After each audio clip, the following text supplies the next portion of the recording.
I'm your host, Brenda Close. And I'm your co-host, Kaylee Smalley. And this is our podcast, Treasuring Education. Hello, welcome to another episode of Bridging the Parent Gap for Educators.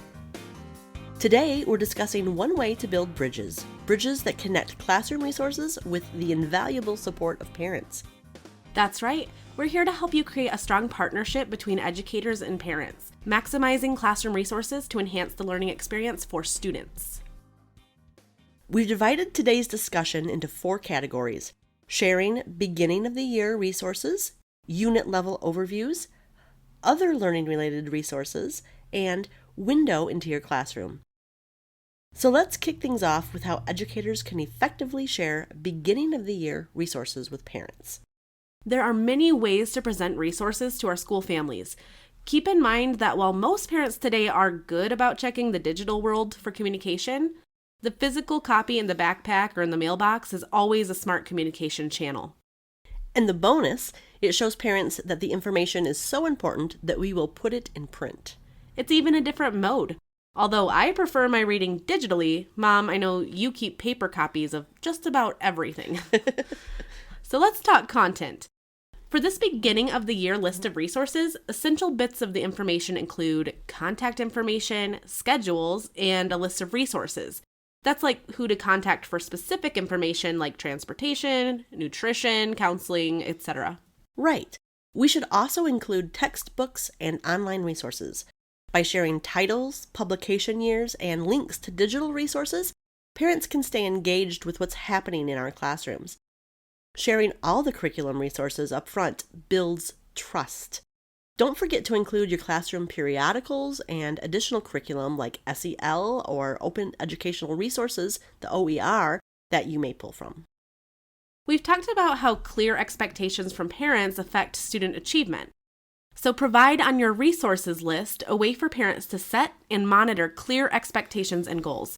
This is where parents can be powerful advocates for their child's learning process and engage their child in conversations about learning.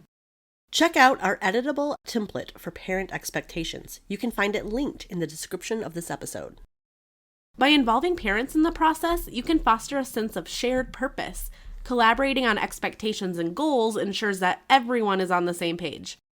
Other resources to share right out of the gate include school calendar with standardized testing schedules, opportunities for parents to volunteer or just become more involved, and extracurricular activities that students can join.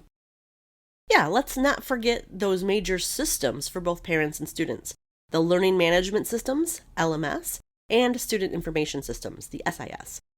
These are often the main source of what children are learning as well as their progress, so be sure to include those. Our second area of resources is unit level resources. By sharing throughout the year what students are learning, we leverage that strong start from our beginning of the year efforts. Starting with an energized program is exciting, but don't lose your steam in hard-earned connections with families. Keep those unit overviews coming throughout the year. This isn't a copy of your lesson plans, but a general roadmap that can help parents start conversations about what their students are learning in school. Not to be confused with your formal syllabus, this is more of a focused preview of a unit of study. In fact, you can leverage family support by including 3 areas of support within your unit: building background knowledge, reinforcing classroom learning, and enrichment. By explaining this approach to parents, they can tailor their support according to their children's individual needs. You can even include study guides with key concepts, vocabulary, and application ideas. This is a lot of options for sharing. We should note, Kaylee, that wherever teachers are in their own parent engagement efforts, just adding one or a few of these ideas can really increase the support parents can give from home. That's so true. So let's get to our third area of resources, other related learning resources. That sounds so specific. Right? Well, there are a lot of things that can fortify or strengthen the background knowledge and extended learning. Parents need to know what we're working on in class to even begin those discussions at home. That's right. And as parents learn in the Bridging the Parent Gap program, these additional resources and topics just become part of family life, not necessarily dedicated homework time. Let's explore a few ideas. Okay. Connecting classroom learning with real-world events. When the adults in the home model the connecting of ideas, children begin to see the relevance of what they're learning in school. Current events are great links to classroom subjects. This not only enriches learning, but also cultivates critical thinking and broader perspectives. Parents can also support problem-solving activities outside the classroom. Consider sharing brain teasers, STEM challenges, and collaborative tasks that parents can engage in with their child. And virtual field trips? They're a fantastic way for families to take learning beyond the classroom walls.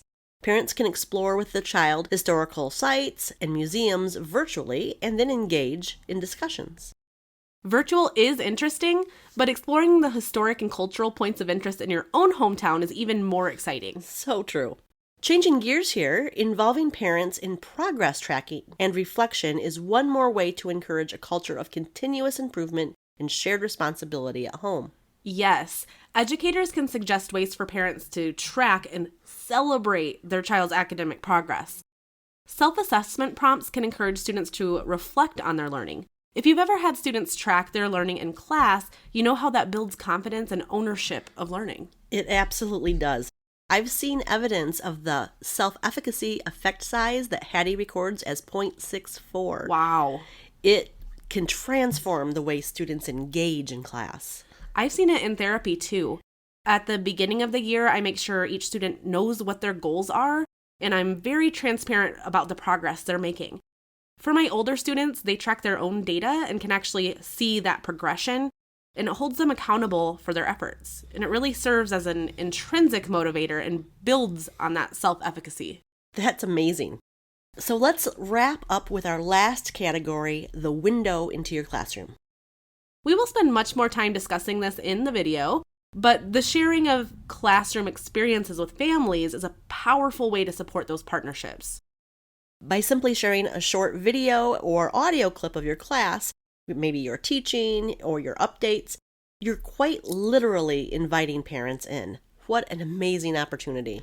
And this works well for teachers in the classroom and specialized educators too. When a funny moment or little win happens in my speech and language therapy room, I write a short note that parents look forward to receiving.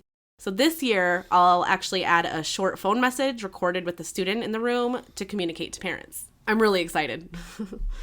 As we conclude, remember that when educators and parents join forces, the potential for student success knows no bounds.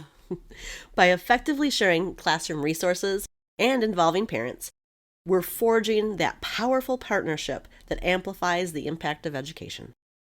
Thank you for joining us today. Listen for our next episode, Engaging with Parents. Until next time. Follow us on your favorite podcast platform to get notifications of our next podcasts.